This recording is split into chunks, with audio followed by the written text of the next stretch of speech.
इतिहास में कुछ शब्द केवल शब्द नहीं होते, वे पहचान बन जाते हैं, वे संस्कृति बन जाते हैं और कभी कभी वे पूरी सभ्यता का प्रतीक बन जाते हैं।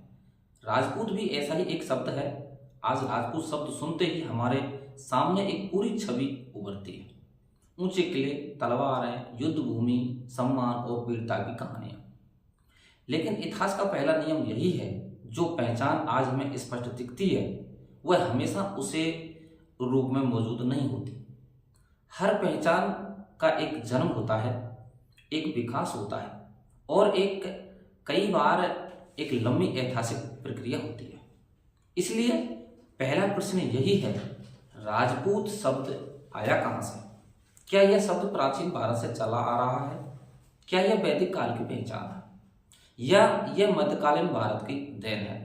जब हम प्राचीन भारतीय ग्रंथों को देखते हैं, वेद, उपनिषद, महाभारत और पुराण, तो हमें वहाँ समाज की चार प्रमुख श्रेणियां दिखाई देती हैं: ब्राह्मण, क्षत्रिय, वैश्य और शूद्र। इन ग्रंथों में क्षत्रिय शब्द का उल्लेख मिलता है, जो शासक वर्ग और योद्धा वर्ग का प्रतिनिधित्व करता था। लेकिन आश्चर्य की बात यह है कि इन ग्रंथों में राजपूत शब्द नहीं मिलता। यहाँ से इतिहास का पहला संकेत मिलता है। राजपूत पहचान प्राचीन वैदिक समाज की पहचान नहीं थी, यह बाद के समय में विकसित हुई। अब प्रश्न यह है कि यह पहचान बनी कैसे?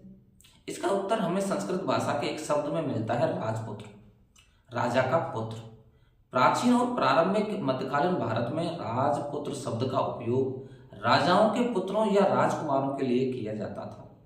लेकिन समय के साथ इस शब्द का अर्थ बदलने लगा, क्योंकि जब राजकुमार युद्ध में उतरते थे तो वे केवल राजकुमार नहीं रहते थे, वे योद्धा बन जाते थे।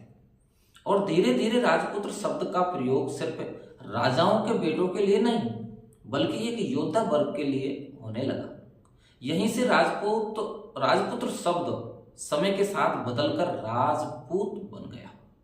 लेकिन यह परिवर्तन अचानक नहीं हुआ, यह एक लंबी ऐतिहासिक प्रक्रिया थी जो कई सदियों तक चली। लगभग 7वीं से 12वीं शताब्दी के बीच उत्तर भारत की राजनीति में एक बड़ा परिवर्तन हुआ। गुप्त साम्राज्य का प्रभाव समाप्त हो चुका था। भारत कई छोटे छोटे राज्यों में बढ़ चुका था।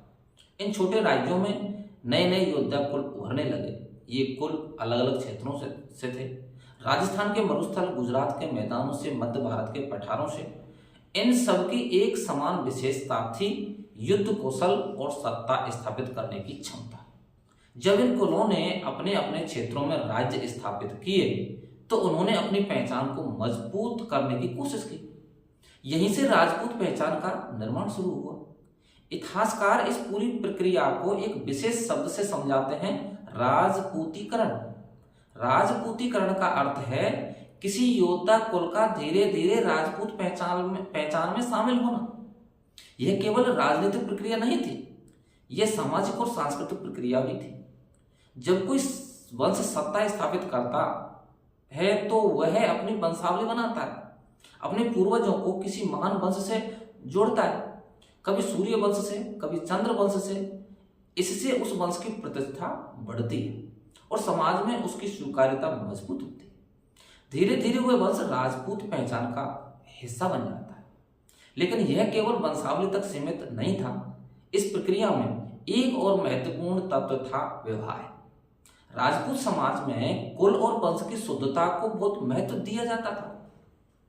इसलिए समान कुलों और समान सामाजिक स्तर वाले परिवारों के बीच विवाह संबंध स्थापित किए जाते थे। इन विवाह संबंधों ने राजपूत पहचान को और मजबूत किया।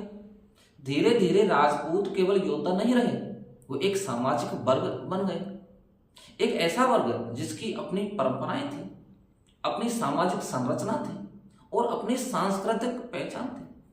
लेकिन राजपूत पहचान केवल युद्ध से नहीं बनी, यह संस्कृति से भी बनी। राजपूत दरबारों में कला, साहित्य और स्थापत्य का भी विकास हुआ। राजस्थान के विशाल किले, चित्तौड़गढ़, कुंभलगढ़, जैसलमेर सिर्फ सैन्य संरचना ही थे, वे शक्ति और संस्कृति दोनों के प्रतीक थे। इन दरबारों में कवियों, कलाकारों और इतिहासकारों को संरक्षण मिलता था। इसी कारण राजपूत इतिहास का एक बड़ा हिस्सा लोक कथाओं और काव्य साहित्य में भी मिलता है।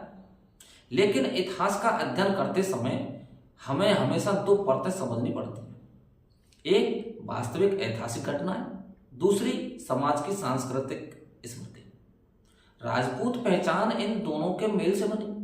धीरे धीरे राजपूत शब्द केवल एक उपाधि नहीं रहा, यह एक सामाजिक पहचान बन गया और इस पहचान के अंतर्गत कई शक्तिशाली वंश उभरे।